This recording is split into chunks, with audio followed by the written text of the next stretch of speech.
It's a hard job, but somebody has to do it.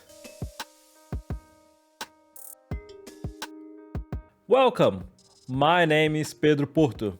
I have been working in HR for the past 10 years. Now I have created this channel to help you to bring your work, your career, your team to the very next level. This week we're jumping straight to the topic, which is leadership in times of crisis. Crises are bound to happen when you're leading your team. But first, what would be a crisis? The easiest way to see it is that crisis is something that happens that highly disrupts the workflow and introduces a lot of unknowns into the environment. It creates a lot of confusion. Crisis can be in all shapes and forms, right? It can be the pandemic as we're seeing now, or maybe not if you are in the future seeing this video. It can also be supply crisis, information crisis, resource crisis, talent crisis. It's something that it really, knocks you out of your feet. Crises are unforeseeable. However, you can look in the past for inspiration. And why I'm saying this? Because as a leader, the most important thing that you can do to your team during a crisis is to provide direction. If you don't know what needs to be done, the first step is to figure out what needs to be done. As we have discussed, it is a moment of a lot of confusion. But as a leader, it is your role to step out of that confusion, to have a look on the bigger picture and provide where the team should go to.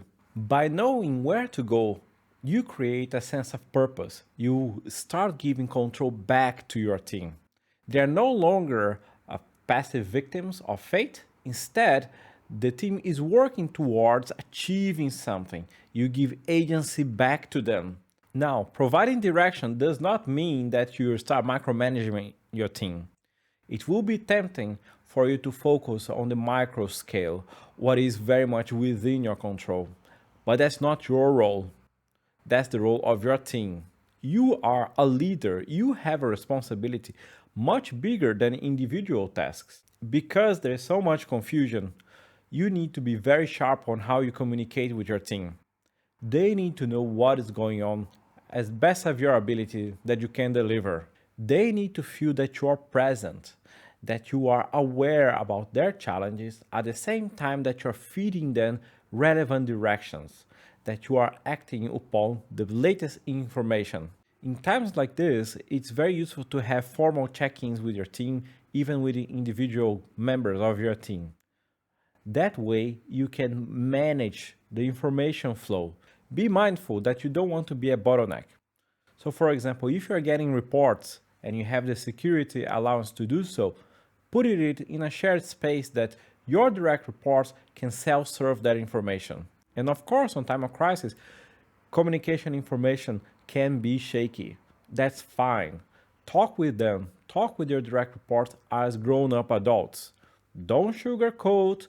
Don't try to pretend things are not bad. Just accept as things are. Everyone is a professional. Treat them as one and they will treat you as a professional. If you're enjoying the content, why not subscribe to the channel? It would mean a lot to me, and that way you never miss when a new video is published. Thank you. Following up on how to deal with your team, take care of them. In the beginning of a crisis, it's not unusual for motivation to go up.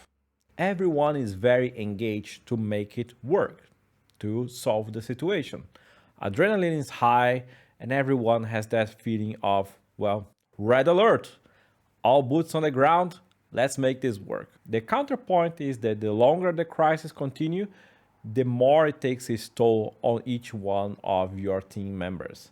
Each one of your direct reports has a finite amount of energy, both physically and mentally, dealing with such things. You need to provide them the time to rest and recover. They cannot be in the front lines 100% of time for weeks without end.